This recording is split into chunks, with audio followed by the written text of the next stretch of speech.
Ayan. So, what's up guys? So, dito tayo ngayon sa bahay. And, may-rent daw si Kuya na itong pocket tree natin. Yan. Ayan. Ayan siya. Time check muna bago natin simulan. 7:07. Pasensya na, medyo magulo yung ano ko. Medyo magulo yung kwarto ko. Yan ba yung nano? Oh, ito yung nano. Pwede rin pala. Kapag ka ano, pwede nakasabit o kaya pag nakakap ka, pwede dun sa cup nakalagay. Oo. Ito yung ano, pocket tray. Bali pag aalisin mo siya, parang push down mo lang siya dito sa pinakadulo para umangat. Kasi kapag ka ano, hindi mo magaganon yan dito eh. Ito na lang, push mo siya pataas. Tapos aangat na yan. Tapos, bubuksan mo siya, ito lang, long press. Tapos bubukas na yan. Yan. Kapag ka gusto mo siyang palitan ng ano, orientation, kunwari, ganyan siya naka-portrait, gusto mo siya yung landscape. Scroll down mo dito, tapos nakikita mo tong icon na to na merong arrow. Click mo lang yan para mag-landscape siya. Pero meron pa isa pang option, pero hindi ko kasi advisable na piniflip to. Ayan, pwede kasi siya i-flip. Kasi ito yung pinaka, ito yung pinaka-sensitive niyang part dito. So, ako, kapag nag-shoot ako, nakaganyan lang. Tapos iniiba-iba ko na lang dito. Kasi kapag baka maya kayo maabutan ng pagkasira ng ganun. Tapos kayo magpapaayos. Tapos kapag gusto mo palitan ng quality, ito click mo lang to. Itong 4K 30. Swipe pala pataas. Pwede mo siya gawing 2.7K, 1080. Tapos yung sa FPS pwede mo ibahin. Tapos kapag gusto mo photo, click mo lang tong itong icon na to, itong video icon na to. Tapos mo siya, palitan mo siya, photo, video, low light, slow motion o kaya time lapse. Yan, kapag gusto mo mag-photo, swipe mo na siya pataas. Ayan, mag-photo na yan. Tapos andito kung ilan yung storage niya. Tapos kapag gusto mo ma-access yung mga na-shoot mo, swipe mo lang siya pa left. Yan, tapos makikita mo dyan. Tapos ito namang sa right, gagalaw-galawin mo kung ano yung mga settings na gusto mo kapag gusto mo mag-pro. Yan, marami kang option dyan. Pwede baguhin. Pero kapag ako, mostly auto lang ako eh. Ganyan lang. Tapos, kapag gusto mong galawin yung mismong gimbal, swipe, ayan. Galawin mo lang itong mismong na to. Itong joystick. Kapag pataas, ayan, pataas yan. Tapos pababa. Kapag kunwari, nagalaw-galaw mo na, double click mo lang yung gitna, tapos magre-recenter siya. Tapos kapag gusto mo i-zoom, click mo lang itong plus sign, tapos dapat arrow yung makikita mo dito. Tsaka itong para ma-zoom, para ma-zoom mo siya. Kapag dito sa 4K, hanggang 2 times lang siya, pero kapag dun sa 1080, hanggang 4 times siya zoom. Tapos kapag gusto mo ulit magalaw to, ng pa-up and down, click mo lang ulit to. Tapos dapat mag-show na yung 1.0x. Tapos magagalaw mo na ulit pataas. Okay. Tapos kapag gusto mong rotate mo lang. Yan, makikita mo na yan. Basta kapag kapag habang naglalakad kayo, pwede to. Para at least nakatapat sa inyo yung Tapos ito naman, dynamic framing, ito hindi ko masyadong ginagamit to. Tsaka itong spin shot, hindi ko rin masyadong ginagamit. Ito lang, face auto detect lang talaga. Tapos exit mo lang kapag Pwede naman yan kapag Kapag magre-record ka ito, click mo lang ng isa. Ayan. Basta makikita na yung taas. Nakikita mo to, tsaka ito nagbi-blink. Pwede rin yan. Tapos, pag photo yun din. pag photo, ganun din. Kunwari, pag photo, i-delete ko na to. Ito pala pag mag-delete ka. Itong check lang, pilitin mo lang to, tapos delete na. Tapos, kapag mag-photo ka, ibahin mo, tapos paikutin mo. Tapos, ito naman, bali kapag kunwari, mo na siya, off mo lang siya. Ayan, siya, madi-disconnect siya. Pag inon mo, automatic na mag-connect yan. Ayan, automatic siya na-detect. Tapos, pag off, ganun lang din. Long press lang din to. Tapos, pwede siya pwede mo siya i-magnet. Pwede mo siya i-magnet. Malakas din magnet nito eh. Pwede siya i-magnet, kunwari sa loob ng damit. Tapos, i-magnet mo siya. Ganyan, pwede. Okay. O kaya, pwede mo siya i-clip. Ito, clip mo siya. Clip mo siya sa damit. Ganun. Malakas ang nito eh. Tapos, ito naman, wide angle lens to. So, kapag kunwari, ito yung para sa stand niya. Para dito sa tripod. Tapos ito naman, power bank niya to.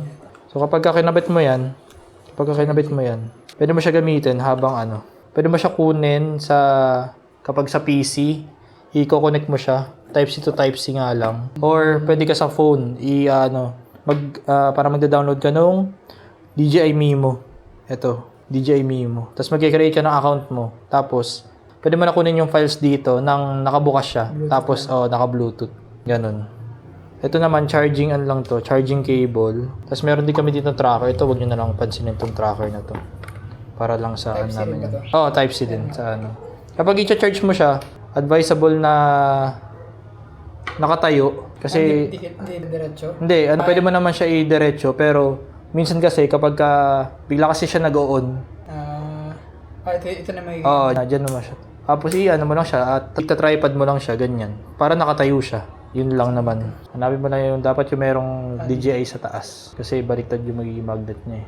Naka-follow ba siya ngayon? Paano yun? Hindi, ganyan ta. Talaga siya, sumusunod talaga siya sa pag mo.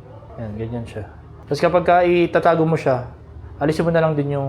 Meron na lang alis. Sige. Hindi mo na lang kailangan. Yo, what's up guys? Meron tayo isa pang renter. Senior high school friend ko naman to. And nandito na siya. Oy, pare! Balita! Tagal na natin nakikita. Grabe ka na ha! Nagugulat na lang ako sa'yo. Bigla-bigla ka na lang nag-chat sa akin eh. Wala, kailangan mo ba ako eh. Sakto yan. Oh, yun. Ito na yung Insta. Balian lang to. Isang araw lang naman no? Isa lang. 600 lang. Oo. Pero wala. Dito tayo. Yung aso eh. Tayo. Pwede ba sa kotse mo? Nandiyan Sa'yo ano mo? Si Mami. si tita. Yun o. Bale, ito yung ito yung stick niya. Ito naman, tripod para lang dito sa mismong unit. Okay. Tapos ito, extra ang battery niya. Hello po! Let's go! Nangyari sa buhok mo? Nagpakulay na po eh. Tapos, dito na tayo sa harapan para Ito naman. Meron din siya dito pouch. Kapag gusto mo, ito lang mismo dadalhin mo. Tapos meron din siya dito cleaning cloth. Okay. Cleaning cloth ito dito. Ito ano to ulit? Extra ang battery, extra tsaka battery. ito. Okay. Ito naman, charging hub to. Charging up. Okay. Tapos, andito, meron din siya dito ang charging cable din. Okay. Tapos, pakita ko lang din na working. Naka-record ako Kita. Naka-record ako ba? Naka-record ako boy Tapos, ang pag-on niya, ito lang. Dito lang. Itong meron dito power button na hold mo lang o kaya kahit isang click mag-on yan. Yun! Tapos, naka 360 na yan. Default. Naka-default. Oo, naka-default. Pero kapag gusto mong, ito lang yung nakikita mo, yung sa harapan. Click mo lang tong parang video icon na to. Tapos punta ka dito sa single lens. Tapos ayun, yung mismong harapan lang yung nakikita niya. Ito, hindi na to kita. Tapos kapag gusto mo baguhin yung mismong quality, click mo lang tong 4K/30. Tapos ayan, makakapili ka na kung anong gusto mo. Pero 4K lang yung pinaka-max niya kapag ka dito sa single lens. Pero kapag ka naka 360 ka, 8K, pwede ang pinaka 8K. Kaso nga lang, kakain siya ng mismong storage. Kaya bumaba siya. Sige lang. Tapos, kapag ito, photo, video, ito naman pure video, pang lang to, kumbaga pang gabi. Kaya niyang kumbaga parang kaya niya paliwanagin. Kasi ito naman, hindi ko masyadong nagagamit itong mga to eh. Okay lang. Ito lang ako, photo video lang talaga ako dito eh. Tapos, ang pag-record niya ito to. Itong button niya to. Tapos, automatic naman niya 360. Okay. Yan. Tapos, kapag i-stop mo, ganun lang din. Click mo lang din to. Tapos, kapag gusto mong mag-quick, mag-quick switch, ito lang. Ito button na to.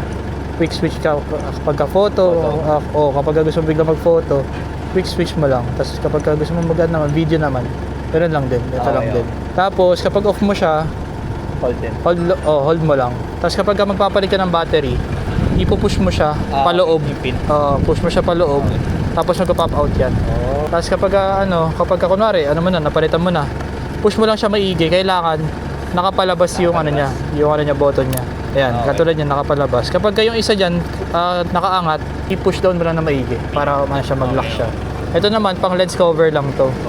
Tapos kapag gusto mo siya na may stick dito sa baba, mo lang, para lang siyang screw, ikot lang.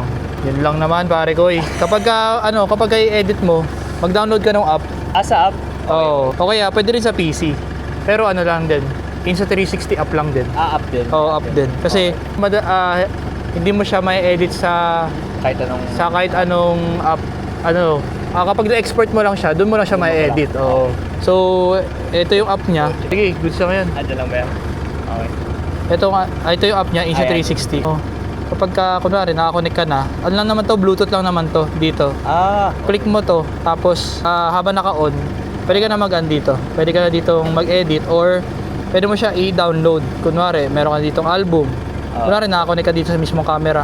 Pwede mo siya i-download lahat. mismo. Oo. Okay. Tapos dito yan pupunta. Dito yan sa downloaded. Ako kasi may cloud kasi ako eh. So ano siya, dito siya pupunta pag sa akin. Okay. Tapos kapag ano mo siya, edit mo siya, ikaw, ano ka dito, punta ka dito sa editor. Kunwari sa editor. Naka ano ka dyan. Naka 360 ka. Kunwari, kapag gusto mo itong angle na to, ayun yung pang starting mo, mag-add ka dito ng keyframe. Tapos kapag di ba, pe-play mo yan, adyan siya nakatapat. Tapos kunwari, gusto mo dito sa mga bandang dito sa mga 4 seconds, dito ka naman nakaharap, mag-add ka ulit ng keyframe. Tapos ang ano yan, yung mangyari niyan, siya na Yung mismo gagawin iikot. natin. Oo. Oo. Siya na mismo iikot. Ganun lang. Okay. O kaya kapag wala namang sense yung inaano mo, katulad nito, walang sense yan, pwede mo siya i-auto-edit. Tapos siya na yung mismo maglalagay ng kung ano yung nakatapat, kung ano yung sound, ganyan, ganito. Ganun siya. Yun lang naman. Sige. Madali na lang yung kalikutin, Oo, bro. madali lang katakutin to. Kayang-kaya mo to. Basic lang sa'yo to eh. Oh. Picture na lang tayo, pare ko eh. Picture? Picture tayo. Sige. Para naman to others eh. Next time, pag si Marts, kay Marts kasi yung Ace Pro 2, kapag natripan mo i-rent, saan naman, Okay, sige.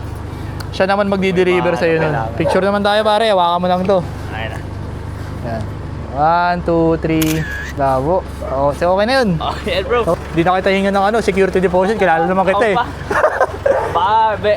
Makita mo, baka i-post mo ako eh. Oh, hindi. Next time, kapag binogis mo ako. Sige, ingat Peter. Successful renter ho tayo.